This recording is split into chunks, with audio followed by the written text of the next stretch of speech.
오늘의 이상한 패티시 6위를 소개할게요.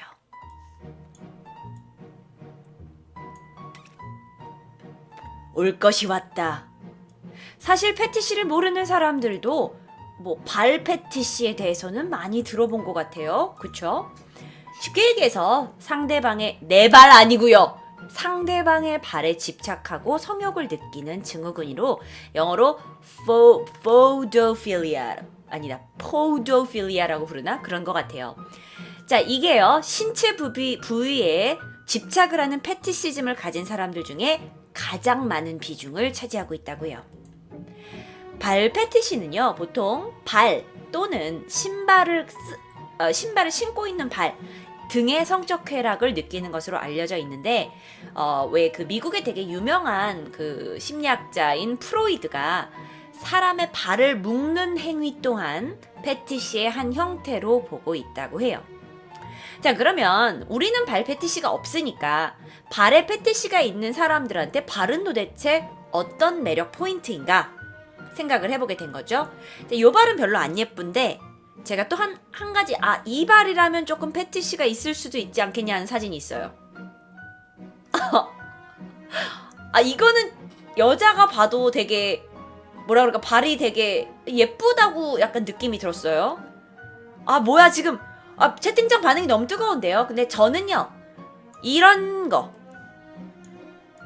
하이힐을 신은 이런 발 있죠. 빨간색 페디큐어가 발라져 있고 투명 하이힐을 신은 이런 발은 제가 여자가 봐도 이건 굉장히 섹시하다고 느껴지고 성적 매력이 있다고 보여요. 여러분은 어떠세요? 그쵸? 여자분들은 이거 많이 예쁘다고 생각이 들 거예요. 근데 남자가 보는 시각과 또 여자가 보는 시각은 많이 다르니까요. 근데 이런 식으로 발 패티시는요. 발톱의 색깔, 그 다음에 발의 모양, 크기, 발가락의 길이와 그 다음에 균일하게 예쁘게 나 있는 정도, 짧은지 긴지 또는 아치 형태인지 또는요 발바닥도 중요하대요. 그러니까 여러분 만약에 여러분의 발이 되게 거칠거칠하고 뒤에가 쩍쩍 갈라지고 막 허옇게 일어나면 쉽게 남자분들이 당신의 발에 패티시가 일어나지 않으니 크게 걱정하지 마세요. 여러분의 발이 뽀송뽀송하게 예쁘게 관리되어 있을 때만 남자들이 성적 쾌락을 느끼는 거지 그냥 지나가는 약간 뭐라 그럴까요? 그 공사장에서 일하다 온 발에 모든 사람들이 패티시를 느끼고 이런 건 아닌 것 같아요. 무슨 말인지 아시겠죠? 언니 프로이드는 오스트리아 사람이에요. 그래요. 그럼 내가 착각했나 봐요. 프로이드는 오스트리아 사람이래요. 자, 그런데 그 사람들이요, 이제 발에 패티시가 있는 사람들은요, 발톱의 관리 상태까지도 굉장히 예민하게 반응할 수 있다 그래요.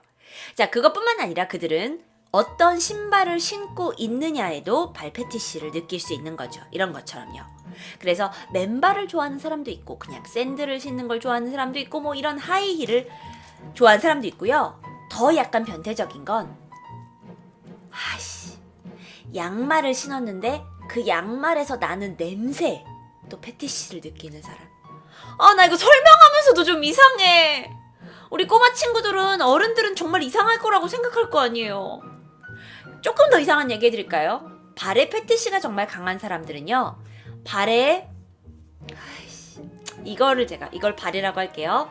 발을 냄새 맡는 것도 좋아하고요, 발을 문지르는 것도 좋아하고요, 발을 쓰다듬는 것도 좋아하고, 발을 핥는 것도 좋아하고, 키스하는 것도 좋아하고, 빨기 물기까지 다 한대요. 이상해! 이상해! 진짜. 자, 그런데 이 발 패티시에 대한 이야기가 사실 우리나라 사람들도 많이 알고 있잖아요. 그게 많은 사람들이 일단 발 패티시는 남한테 피해를 주는 패티시는 아니에요. 그러다 보니까 그렇게 이상하게 느껴지지 않다가 얼마 전부터 그 SNS에 여자들의 사진 데일리 룩이나 여자들이 예쁘게 나온 사진들 중에서 발만 나온 사진들을 막 모으고 그 안에다가만 막 댓글을 달고 막 키스해도 되나요? 막 이런 댓글을 다는 사람들이 점점점 나오게 되자 사회적으로 니들 정상이니? 하면서 이슈화가 된 것 같대요. 그러니까 이런 건 있죠. 굉장히 이제 저같이 멘탈이 강한 여자가 아니라 멘탈이 약한 여자에게 와서 당신의 발을 내가 핥아도 될까? 이러면 막 여자들은 막 그런 멘트만으로도 너무 막 기분 나쁘고 막 짜증나거든요. 그러면 정신적 피해를 받을 수 있어서 요즘 그런 문제들이 좀 있다고 합니다. 자, 그 다음입니다. 5위 소개합니다. 자, 이 사진으로 여러분은 어떠한 패티시를 예상할 수 있으세요? 자, 이건 아갈마토필리아라고 불리는 조각 기호증입니다. 자, 고대 시절부터 사람 형상의 동상들이 만들어졌어요.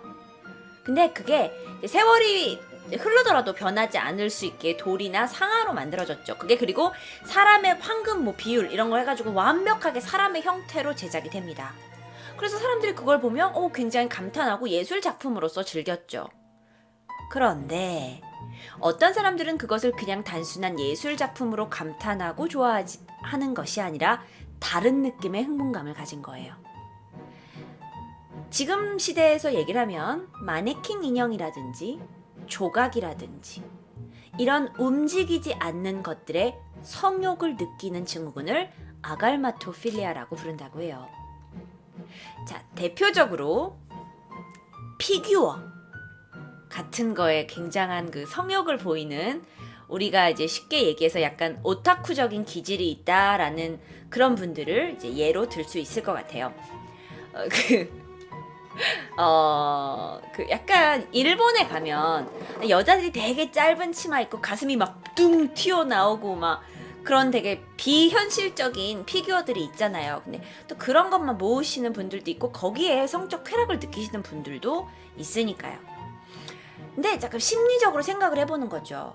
왜 그들은 인형에 집착하는가? 그런데 그게 심리적으로 이제 분석을 했을 때 성관계 인형이라는 게 여러분 있는 거 아시죠? 그 성관계 인형이라는 거, 내가 쓸데없는 정보를 너무 어린 친구들한테 많이 주는 경향도 있는데 그 어른이 되면 그게 나도 깜짝 놀랐어요. 그런 게 있더라고.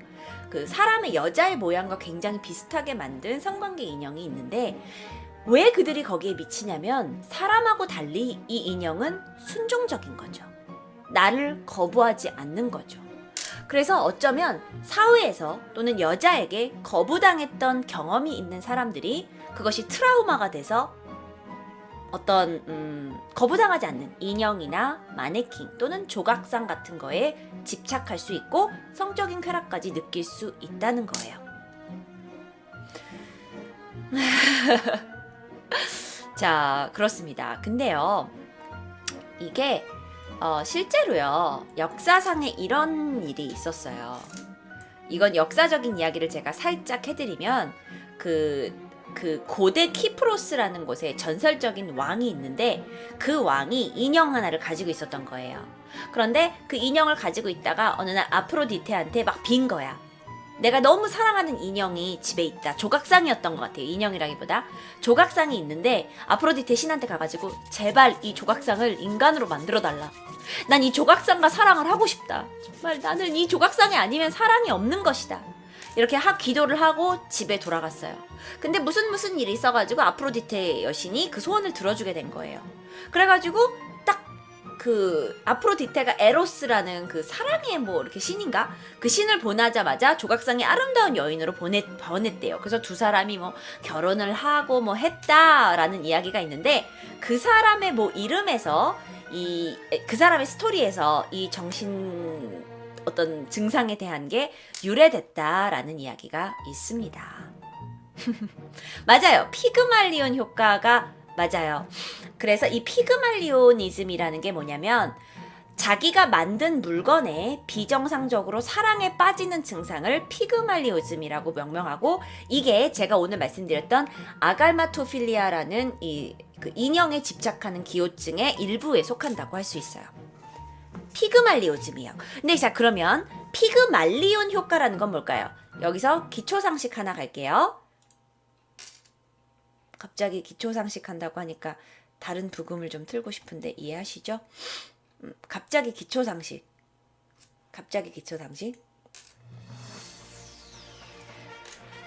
자, 여러분께 피그말리온 효과 과연 어떤 것인지 됐고 쓸데없이 오버하는 것 같은 느낌이네요.